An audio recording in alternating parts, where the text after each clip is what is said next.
Welcome to the Natural Health Podcast, where we bring awareness of sustainable health in the business hustle space. Natural Health Podcast is perfect for the high-performing, business-minded individuals who want to work with their biochemistry to achieve success and optimal health. It's Friday, which means it's time for friends sharing facts about health, business, and overall success. In today's episode, we talk to Master Lama Rasaji.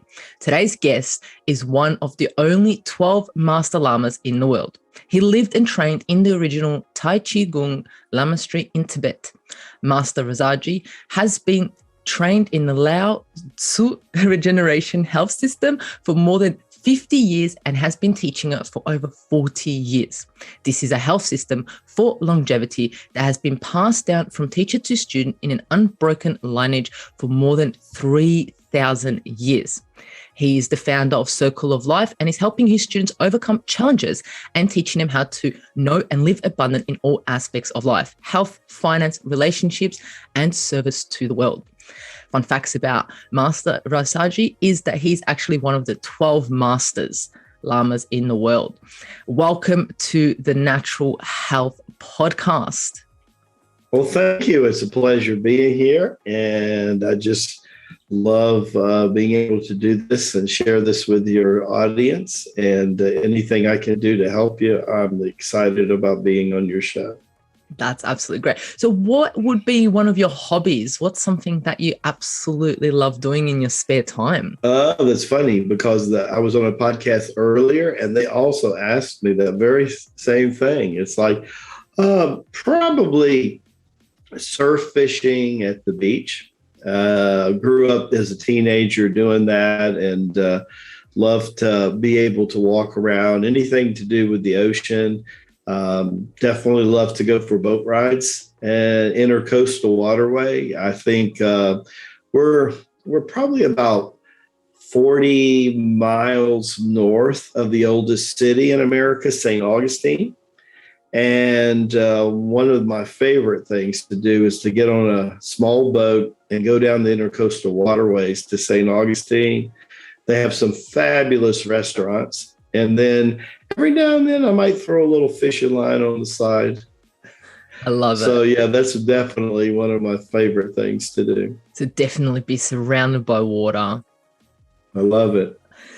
I love Absolutely amazing. So look, before we get into today's deep topics and everything, I want the audience to understand where you've been, what your key turning points have been in your life, and what's led you to be here today. Are you able to update us on your life a little bit? Okay. Well, it's kind of an interesting story. A lot of times people will ask me, why is spiritualization and health so important to you, Rasaji? And I said, well, they kind of go together because when I was an early child, I had bouts with respiratory issues, pneumonia, asthma, and I kind of outgrew the asthma.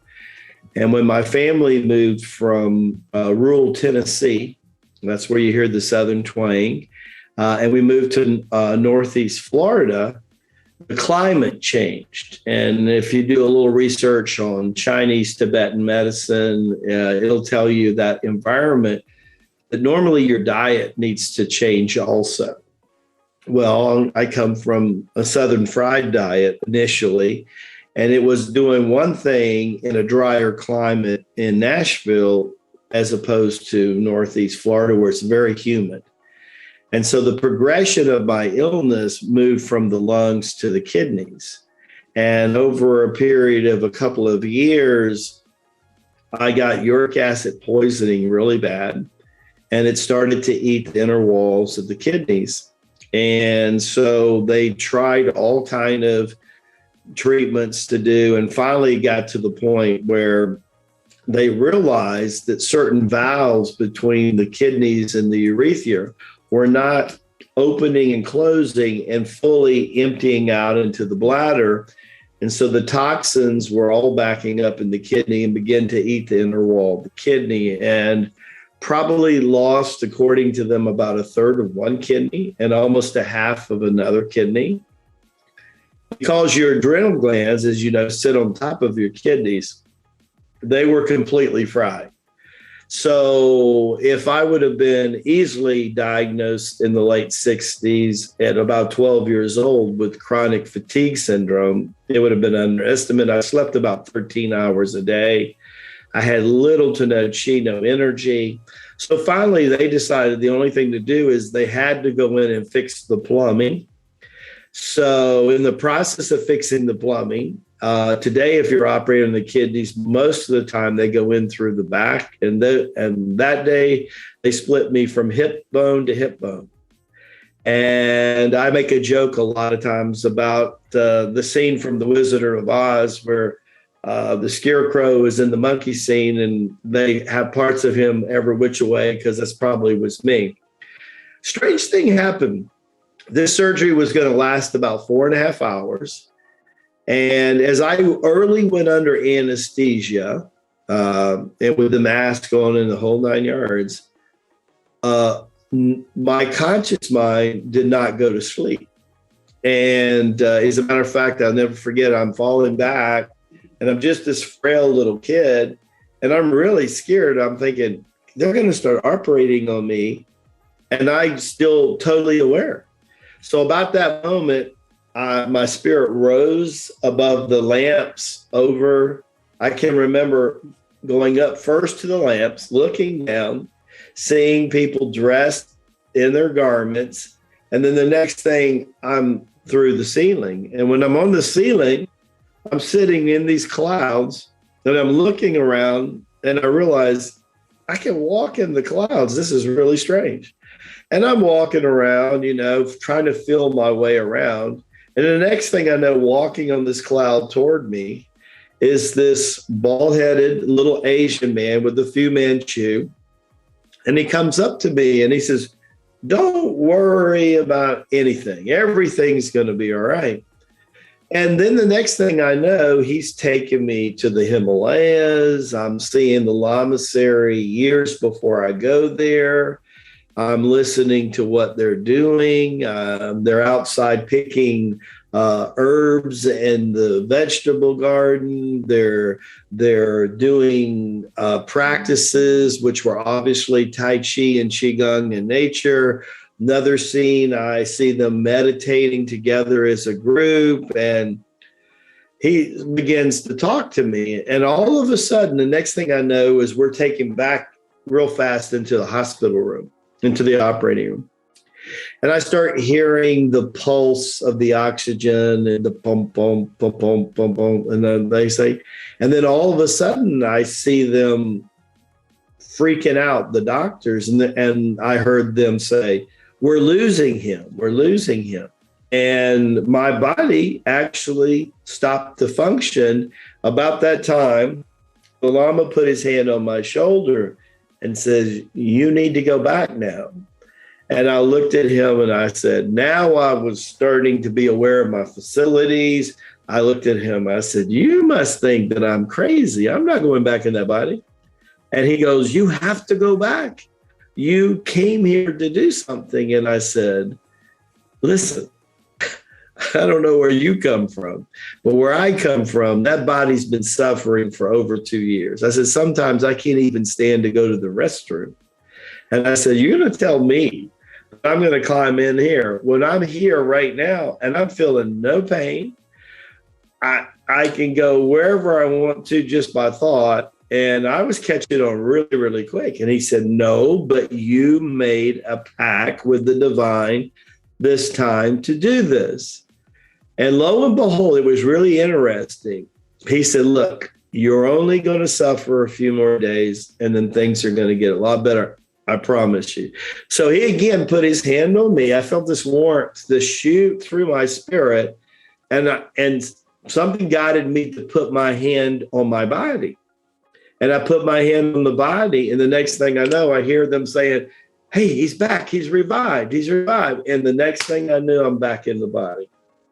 And to say that was a turning point. That was a huge. I remember my mom several days later was telling me, she said, they lost you for a few minutes. And I said, "Really?" And I said, "Well, I can understand." I actually knew what was going on. She talked to me. And I was in the hospital probably about 15 days recuperating. And I guess on the 10th or 11th day, she looked at me one day and I was starting to obviously getting better. The surgery was a success with the plumbing. And I heard the doctor come to get them and they go to the next room. And I noticed that even though they were down the hall a little ways from me, I could hear their conversation like you and me talking. And I thought, how is that possible that I could hear? I did not realize that out of the body experience had altered my hearing at the time and put me into what I call early Kundalini. And I did not know that at the time, but that all started right then. And that's why I was able to hear. And I heard the doctor tell me, listen, ma'am, the surgery was a success, but he lost so much of this kidney. He lost so much of this kidney. Remember, this was, before they were really doing kidney transplants, we're talking 68. And if they were available, they were really slim. And he goes, well, he'll be on medication his whole life. And he'll be in and out of here. And more than likely, I'm just going to tell you flat out, he'll be lucky if he ever sees his 18th birthday. Well, that was the year I graduated was 1974. And you know the rest part of that story. And so that surgeon passed away, by the way, about 15 years ago. I remember my mom, after she came in here, I sit up in the bed. I was finally feeling good enough to sit up.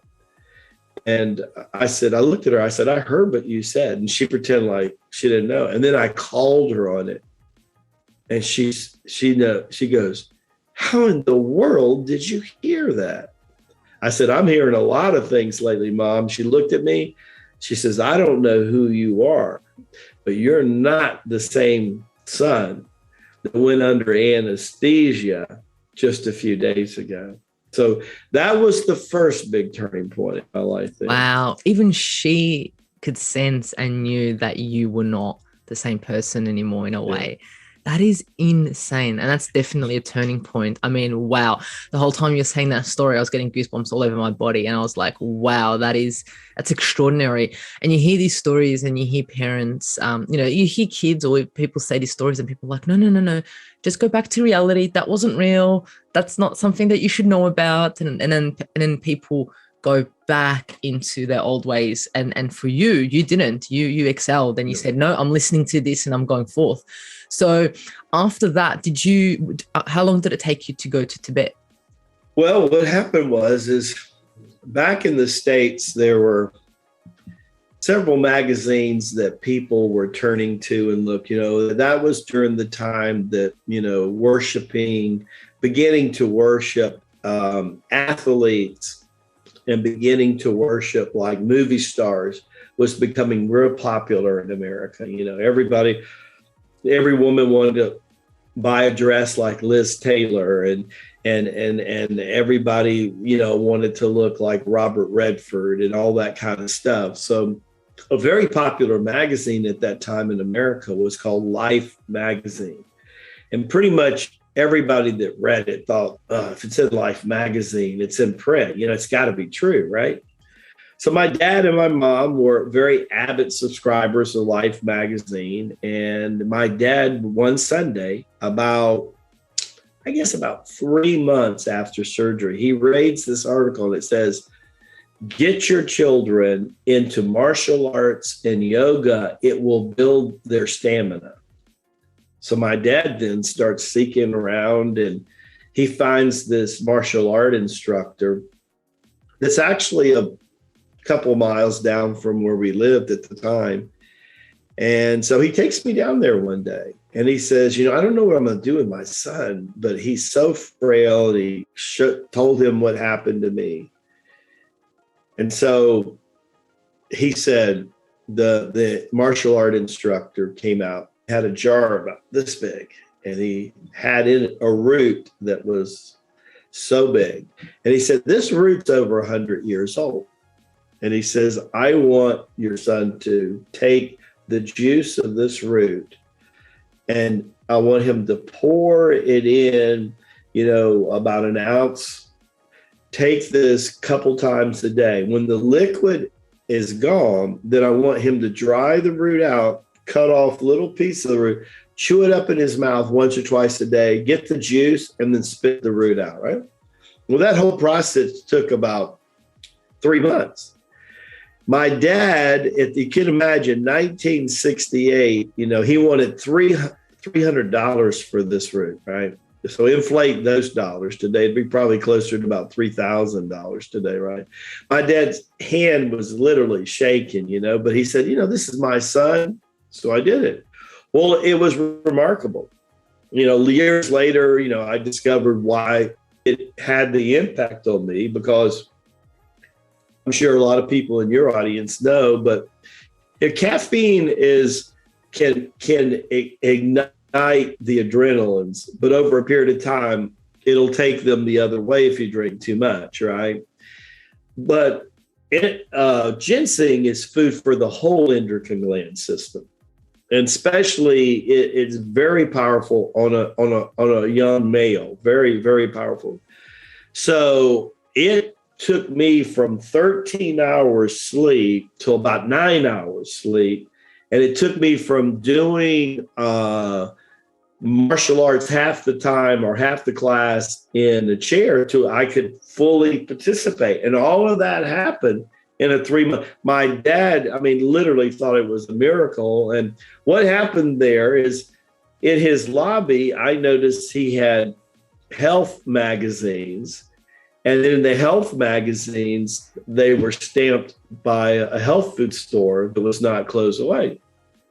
So I got my bicycle and I started showing up. And next thing you know, I'm taking my little motorcycle and I'm showing up. Never forget, I drive in one day, I'm about 15 years old, 3 hours after surgery. You can't even tell I've ever been sick.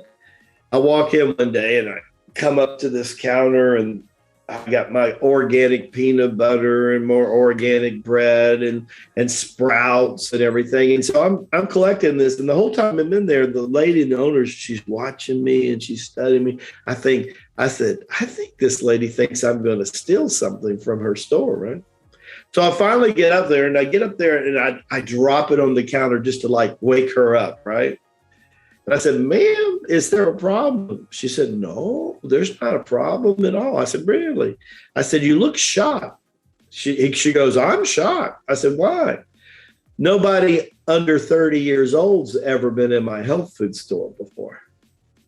And again, it was another sign that I was on course and I was a pioneer and I was trending in a direction that not many people went. It was another sign of that. And I continue to get stronger. I got my first black belt, then I got my second degree. I was working on my third degree. And I was actually performing. One day I went to a celebration and out in Seattle, Washington.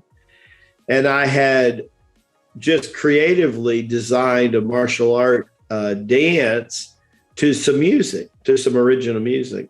And so I'm out in Seattle at this festival, and I'm only just getting ready to turn 17 years old. And this professional dancer comes up to me and says, have you ever taken dancing before? I said, no. He says, so he jumps on the plane and it just happened to be that he was going back where I was going back.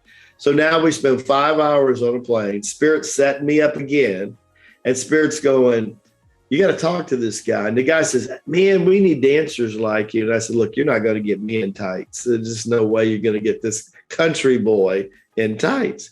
And then he told me, he said, yeah, but there's some real pretty ballerinas. You don't know how good of a deal it is. So the idea of meeting some pretty ballerinas kind of got me kind of excited, right? I rethought about the tight issue, And so I went back and started dancing. And because of movement experience with martial arts, 4 or 5 years under my belt, I always loved music. I was listening to music since I was a little kid. So I started taking this dance. 18 months later, I'm dancing off Broadway in New York City.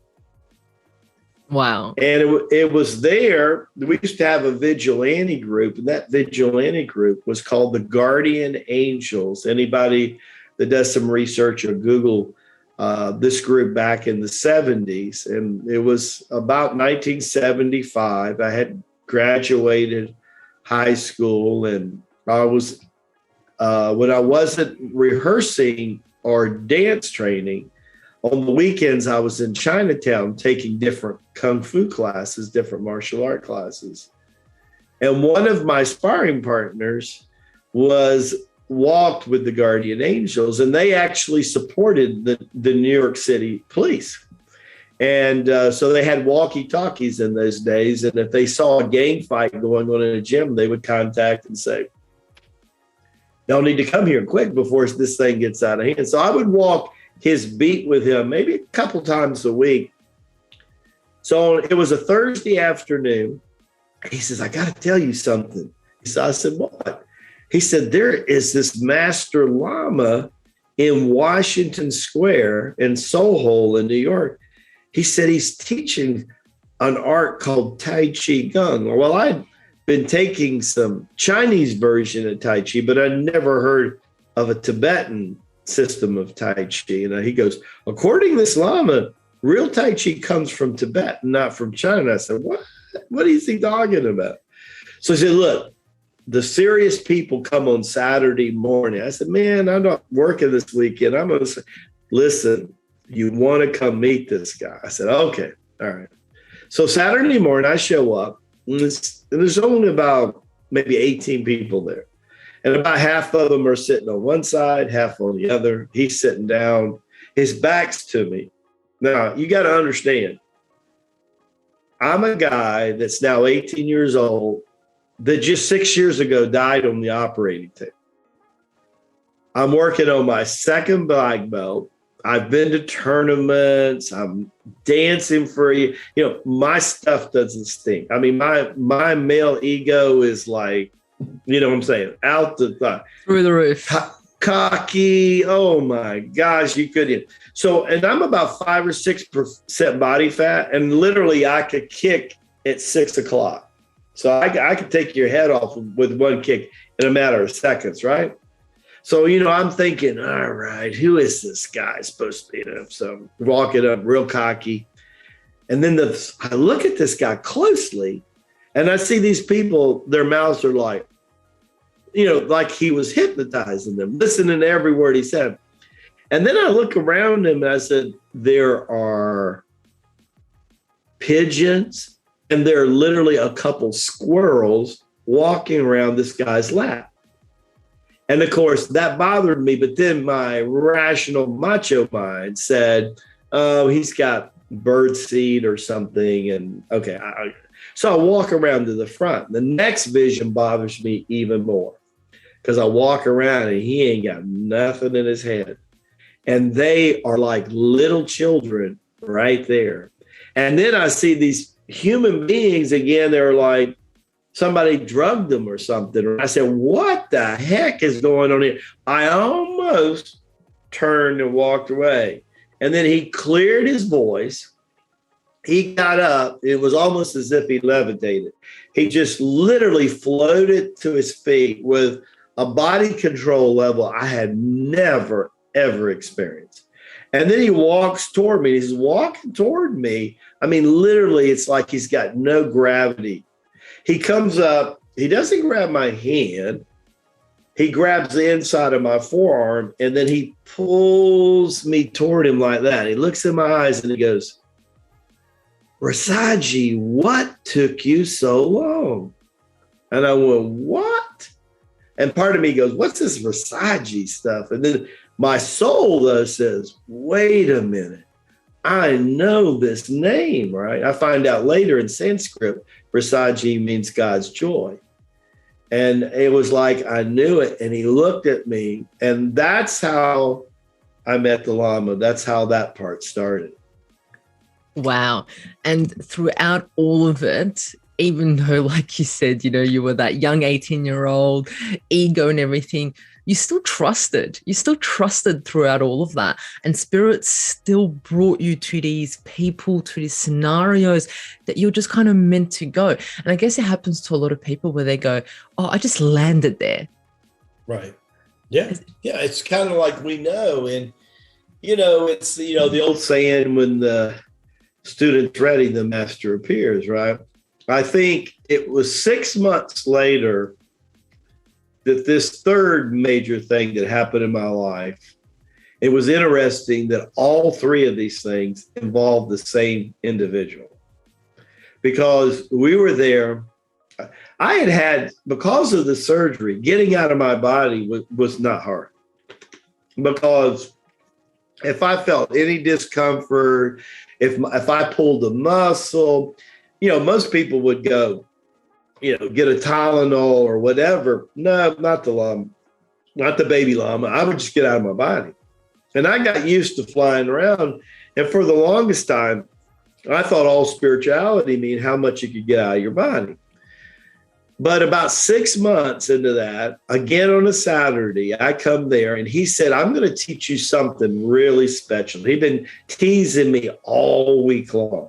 Okay, so I knew all about bilocation, but I was getting ready to have a tri-location experience, that it was going to baffle even my capacity to think. And there were going to be witnesses, which makes this whole thing another level of doozy, right? So we're in the process. We've done our Qigong, kind of warmed up, and now we're doing our Tai Chi Form. And in our form, it's a very short form, only about 30, 40 movements. And we make a couple 180-degree turns.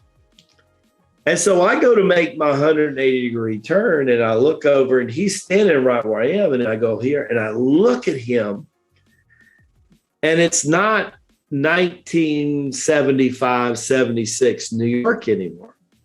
It's some other time. And the trees and the buildings of New York City skyscraper is not behind him anymore. I'm seeing like Chinese pagodas.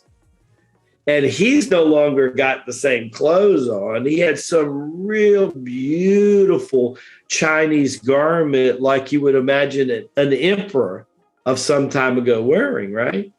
And all of a sudden, I got hit with another advanced dose of Kundalini. And I've been going through Kundalini ever since my out-of-the-body experience. And now we're talking about a 6-year progression where I was passing out from time to time and everything. And all of a sudden, I was losing consciousness. And as I could feel myself slipping and falling, if somebody caught me here, and one of the other students caught me here, and they kind of lowered me to the ground. And I was like half in, half out. But I could still hear them. Again, the super hearing, I could still hear them. And they were talking to Bo Yang, the Master Lama. They go, Master Lama, what's happening to Rasaji? And they go, oh, he's awakening and remembering who he is and what he came to do. And for the first time, I got shown. They've been telling me since out of the body 6 years before that I came to do something. And I'd just been going through the motions and following whatever spirit wanted me to do. But I didn't have a clue what this really was, right? Now I'm going to be shown, and I'm going to have a wake-up call that, anyhow. I remember I had a vision of my Cherokee Indian friend from South Georgia. Beautiful healer, beautiful soul, Jimmy.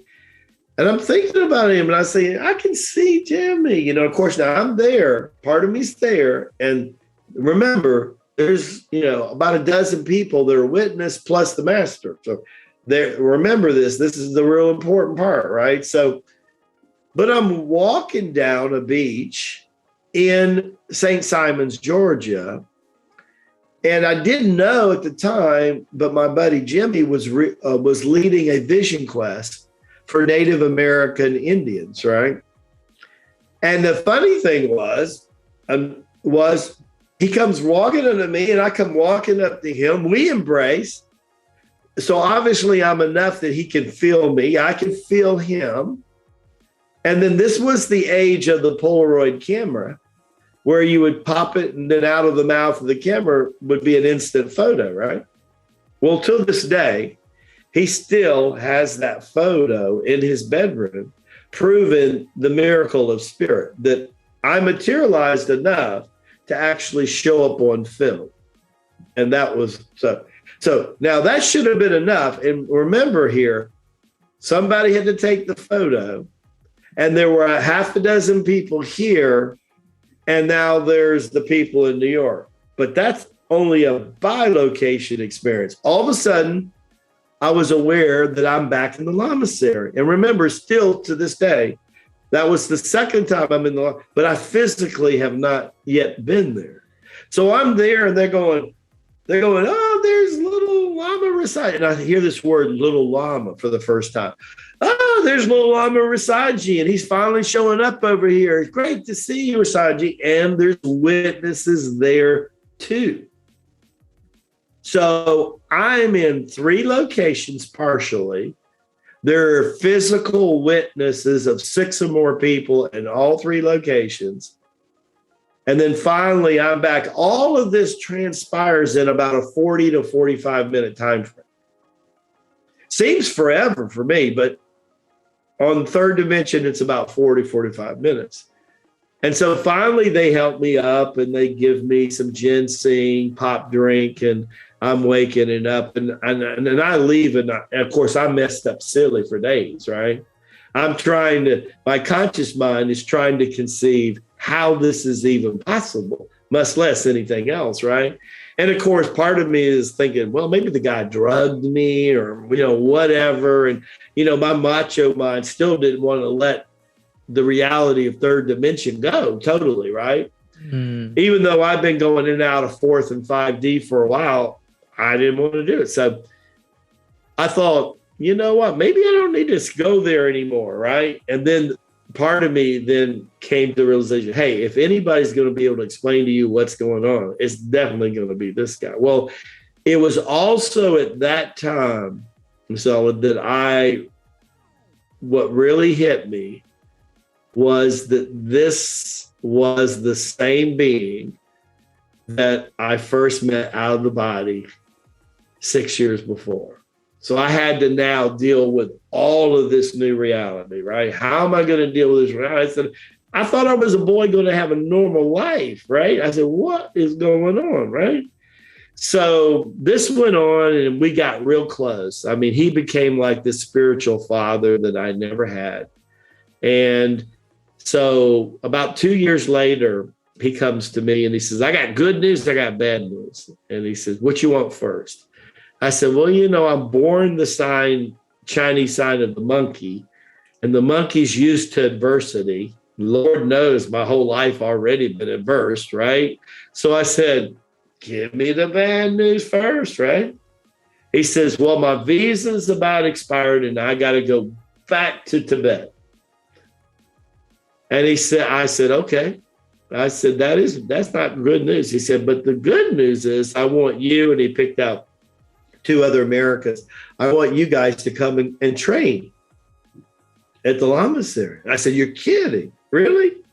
Man, I was happy as a Cheshire cat.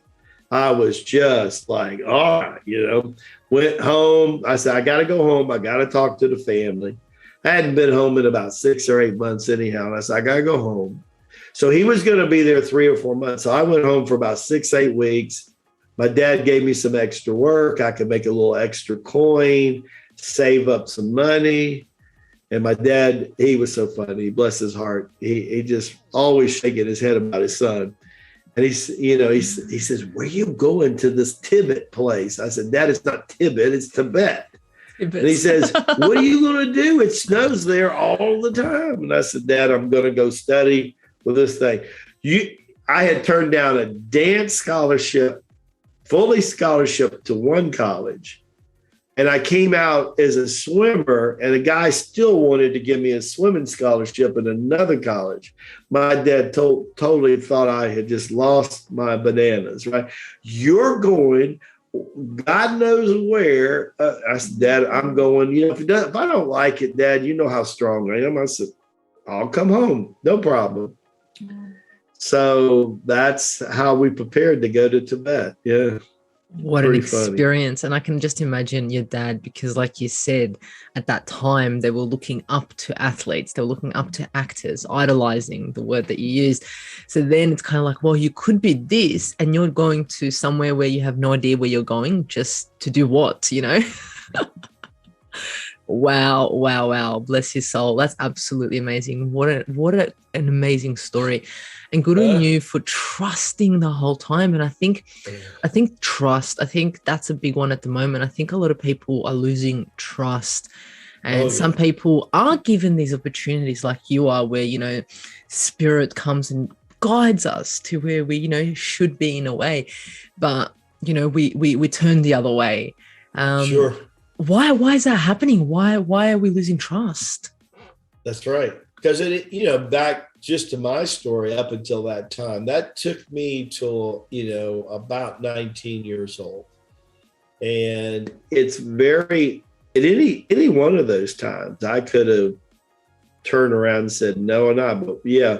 And I guess I started realizing that that's the way that spirit does with us and speaks to us. They bring people in our life, messengers in our life. I mean, I, like everybody else, this 50-year journey has been a lot of times messengers that brought me one door and then they were gone.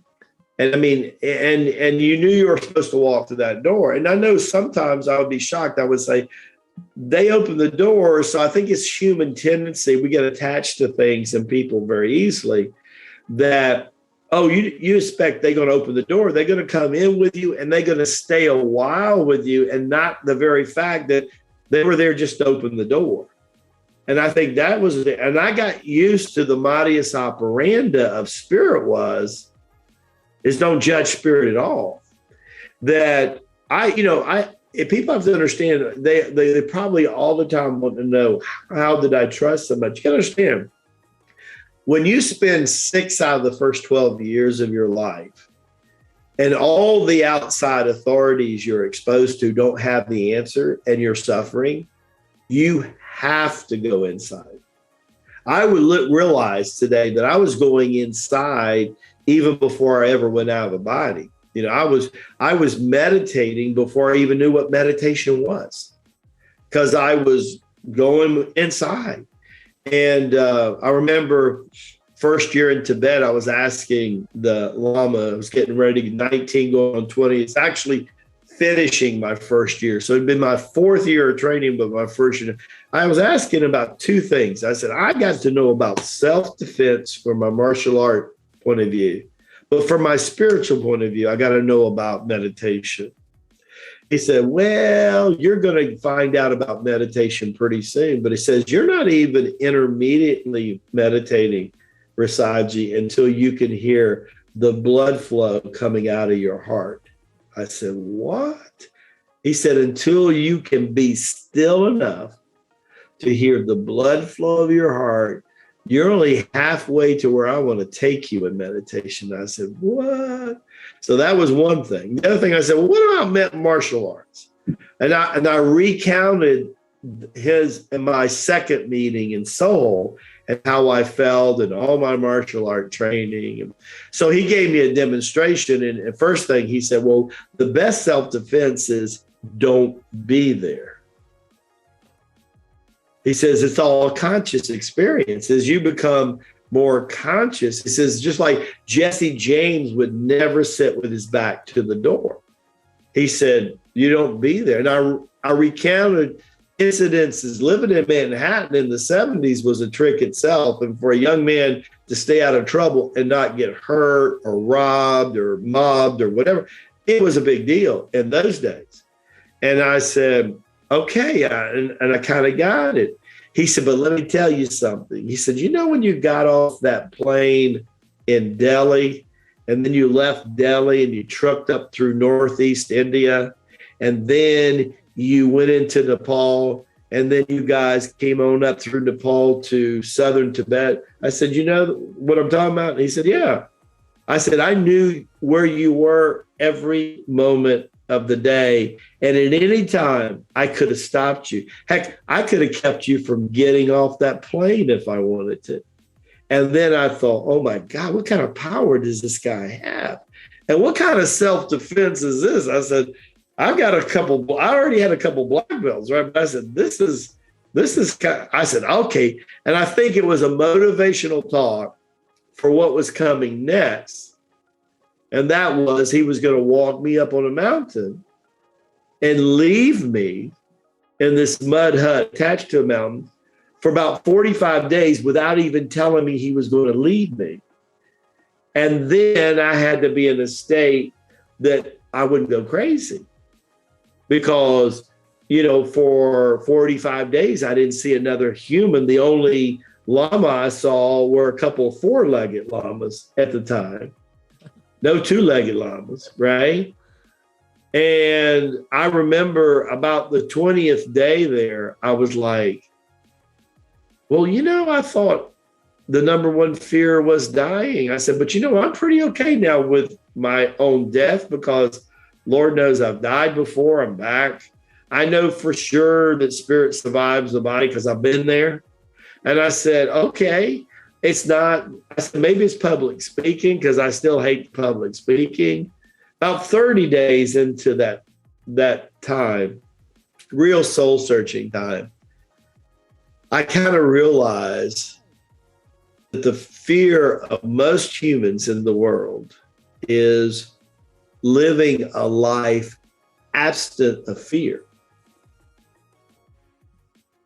And that the only way to embrace an abundant life, like what Christ talked about, right? To embrace this abundant life, is you can't embrace that abundant life if, number one, you can't release your fear and embrace your peace. Tai Chi Gong actually means the same thing that the mantra Om Shanti means, which is give power to peace.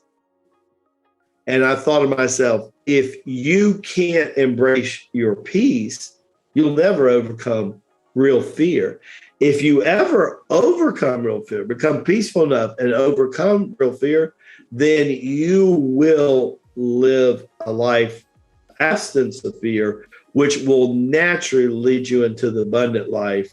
It's funny in scriptures, a lot of people miss this, but in scripture where Christ is getting into all the promises, things of immortal glory and abundance, and he's given us all these promises. The first thing he says, in order to have the fertile ground to receive the promises, you have to be in a state of shalom, a state of peace.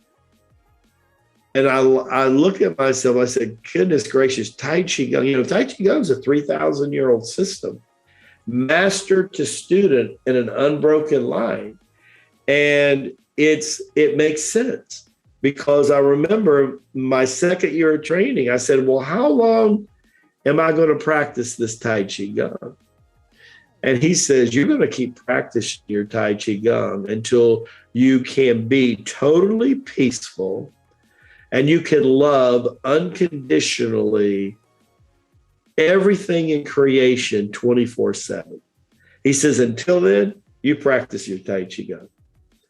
So I'm still working on that. I've been doing practice about 52 years now, and I've been sharing it 40 years. I've slowed down a little bit, but I'm still working on it. I tell people, they say, what kind of Lama are you, Rasaji? I said, well, think about Forrest Gump goes llama, and you probably got a good idea what kind of llama I am.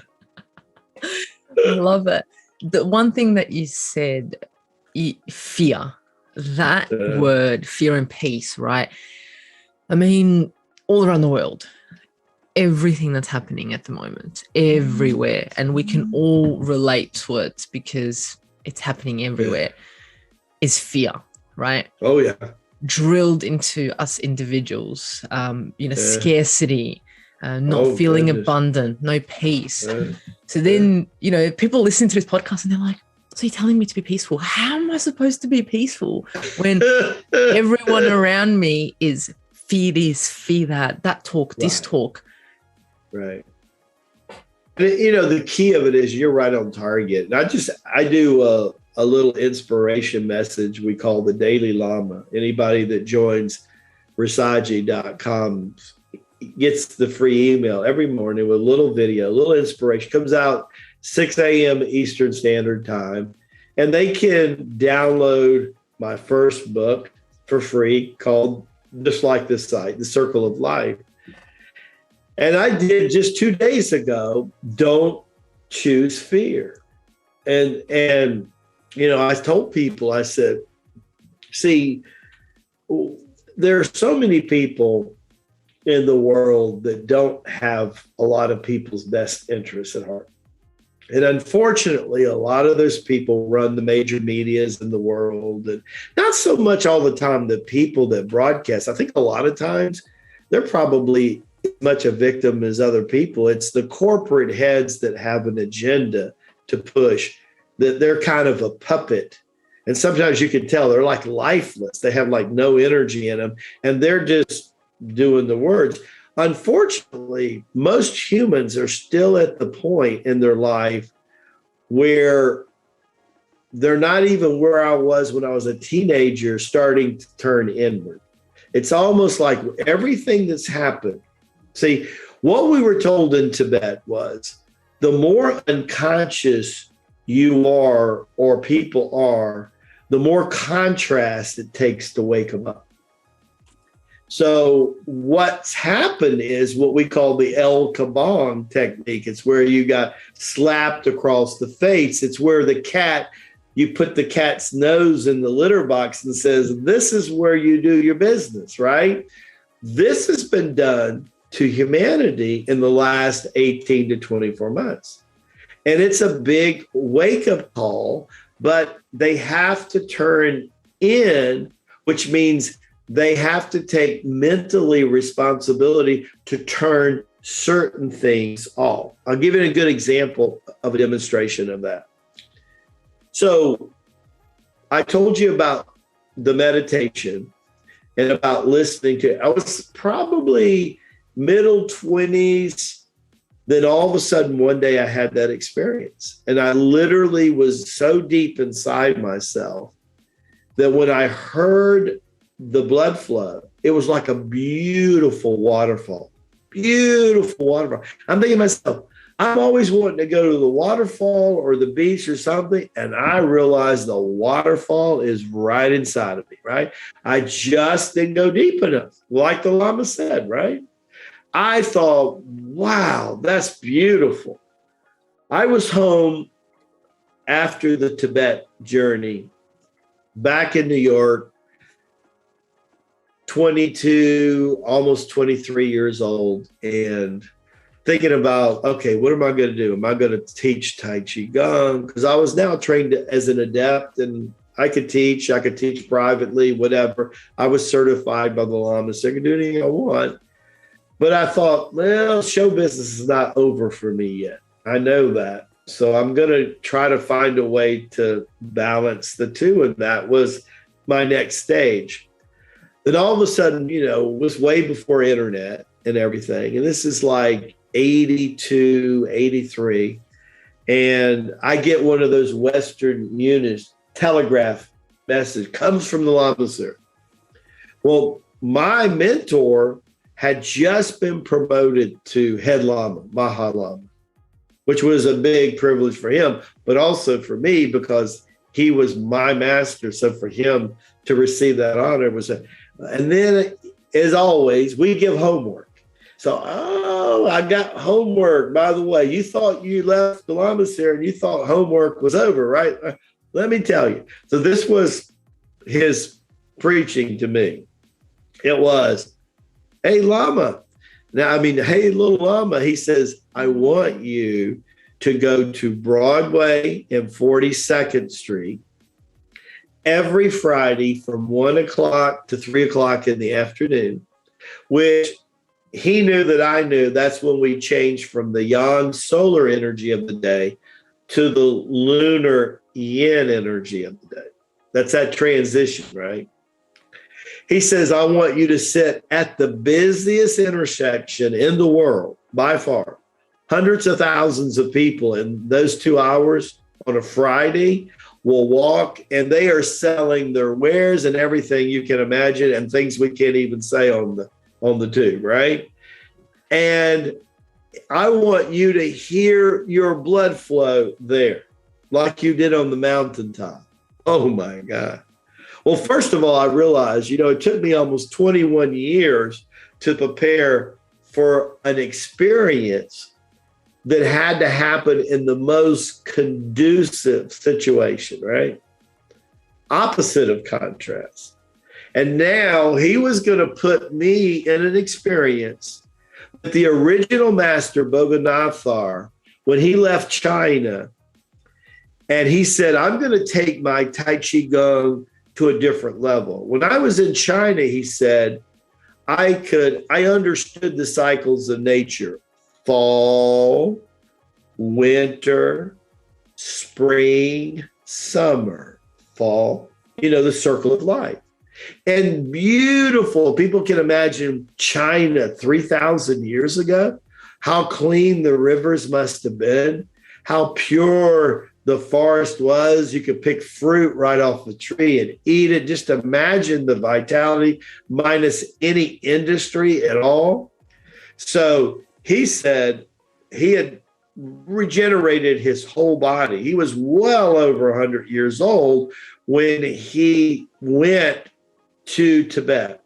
And they said he meditated for decades.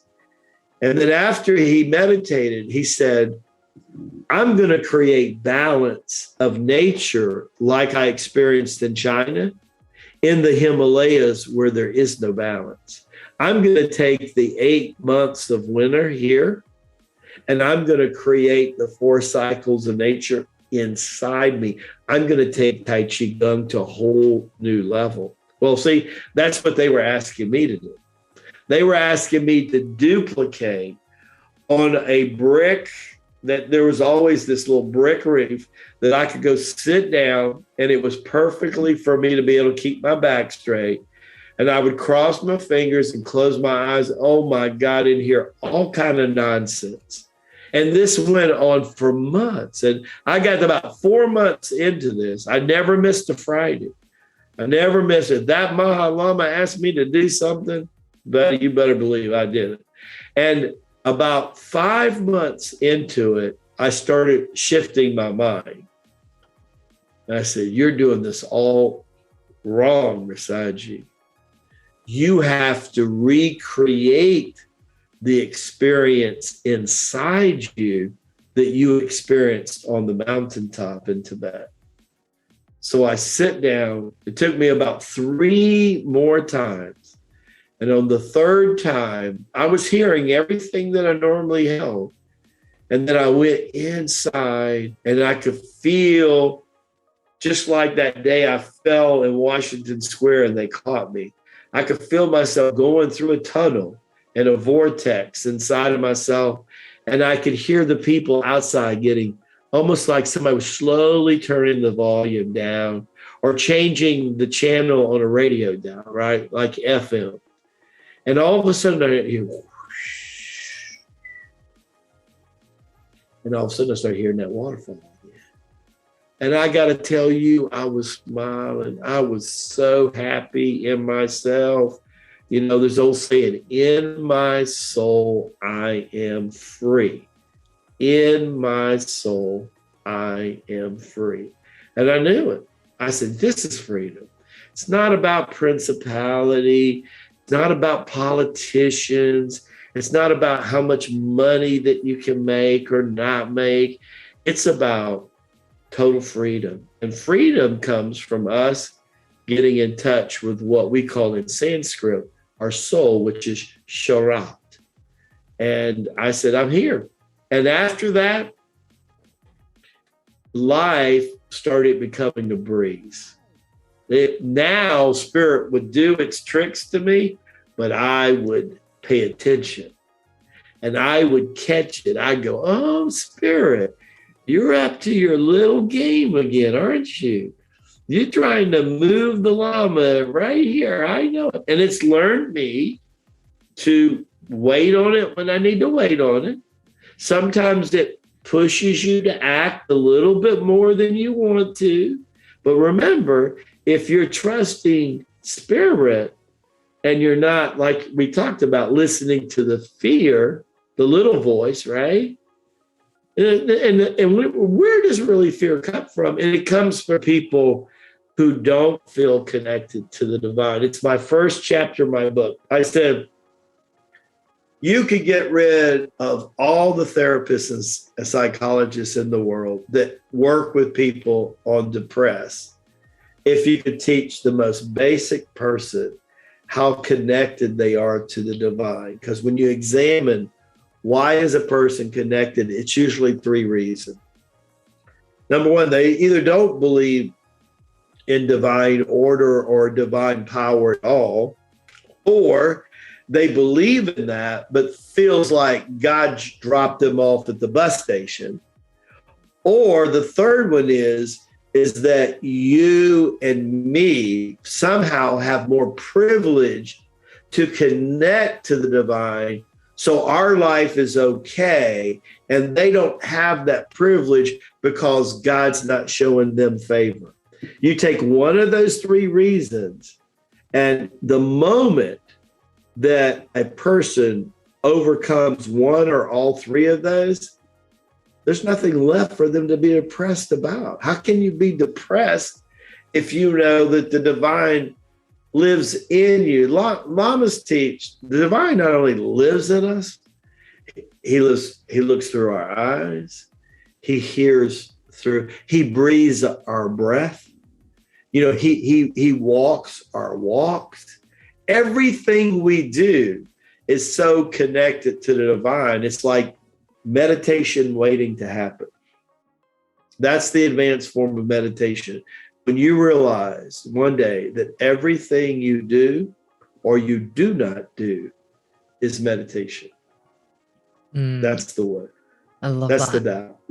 That's absolutely amazing. And I think at the moment you're talking about, fear, you're talking about abundance, you're talking about going in within, connecting. That's absolutely amazing. But the thing is, a lot of people are probably like, well, how can I connect? I feel so disconnected. And you even hear people say, I feel so disconnected from my body. Right. And maybe that's a good thing, but maybe it's not. And I guess, with everything that's been happening, the lockdowns and everything. Sure. I think, and I go, wow, is that a sign from spirit for us to actually go within because we have nothing else to do, or we shouldn't be doing anything? Bingo. So that's the blessing, in my opinion, that you nailed it. That's about this. And again, remember what I said about contrast. Right? So people are kind of, you hear people the last 2 years on YouTube and everywhere, talk about the Great Awakening. The Lamasery laughs about that. Lamasery's been waiting for the Great Awakening for 3,000 years, right?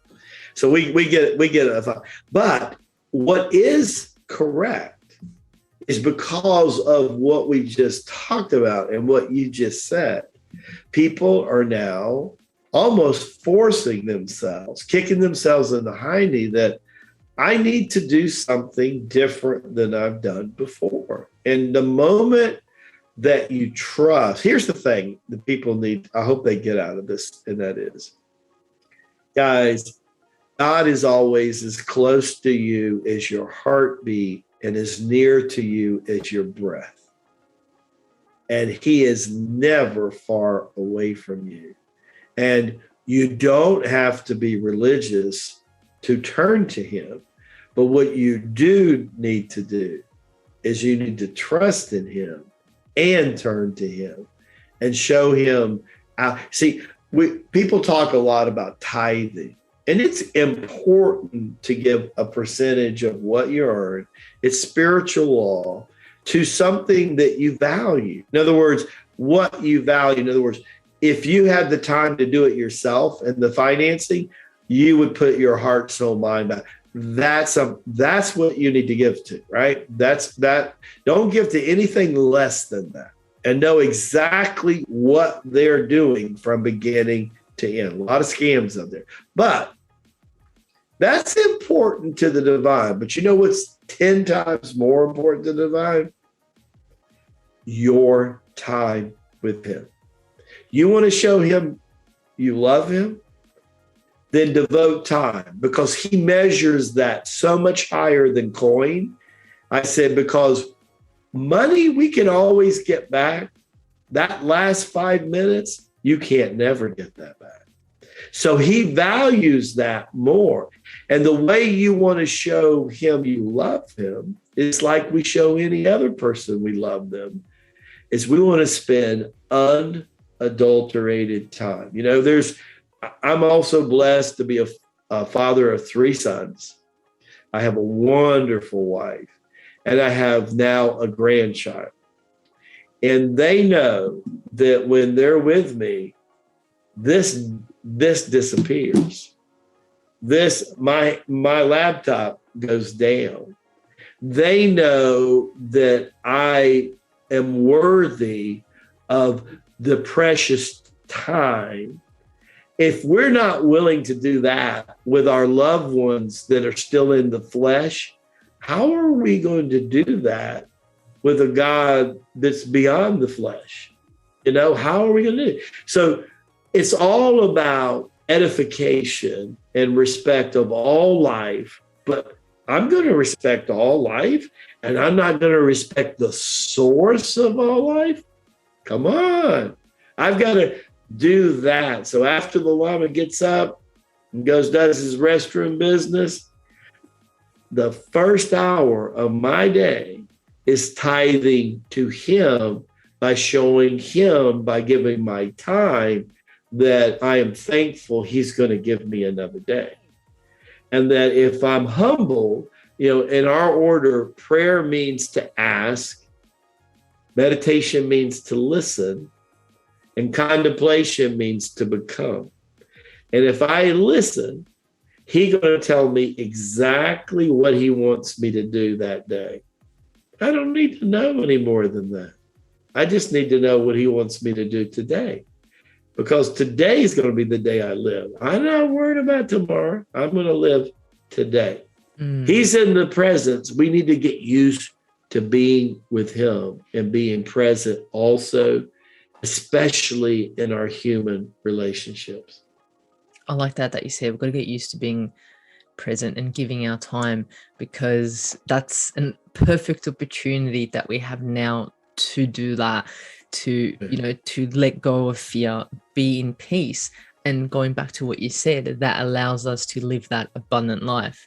So for anyone who wants that abundant life, we actually need to go back within and remember. That's right. That's right.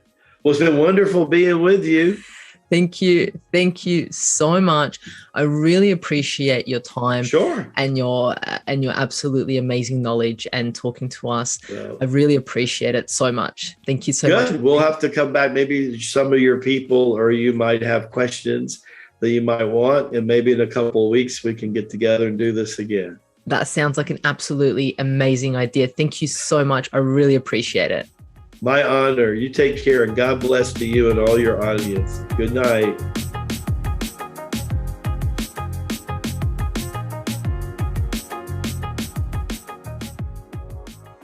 Content and information provided here is opinion of Mahela Ragoose and is for information purposes only and does not constitute medical advice. It is not intended to provide medical advice or take the place of medical advice or any current treatment you're undertaking. Consult your own medical professionals for any medical issues that you may be having. This entire disclaimer also applies to any guests or contributors to the Natural Health Podcast. It is advised that you consult your doctor or healthcare professional in relation to any health concerns you may be having. Mahela Ragoose does not take responsibility for any health consequences which occur from a person listening, viewing, or reading this content.